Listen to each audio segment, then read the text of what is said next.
POV Talks with Nico. What's up guys? Alam nyo no, mayroon ako pupuntahan. At sa pupuntahan kong to may dalawang daan. Whether kumanan ako dito or kumaliwa.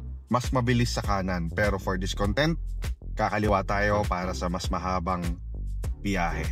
Because in life or in our goals, in achieving our goals, minsan yung mas mabilis, which is yun yung unang plano natin, ay hindi nangyayari. Pero alam mo, kahit na yung ibang plano ang nangyayari or nagre-reroute ka, doon pa rin naman mapunta sa destination mo eh. Yun nga lang, mas matagal nga lang, gaya itong pinili kong daanan. Pero kahit na mas mahaba to or kahit na hindi ito yung original na plano mo, minsan mas maganda pa nga yung daan na to eh. Ito, tignan mo. Ito yung sinasabi kong daan. Pag kanan mo dito, makikita mo, ay, napaganda pala. Kahit na hindi ko dinaanan yung mas mabilis, mas maganda pala yung isang daanan.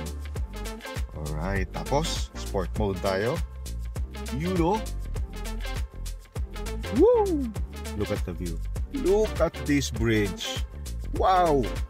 Alam mong wala ka sa Pilipinas talaga eh, oh. Look at the view. Wow! Diba?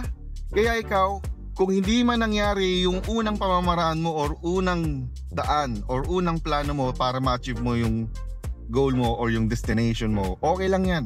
Nire-reroute ka lang ni Lord para sa mas maganda at mas masayang journey.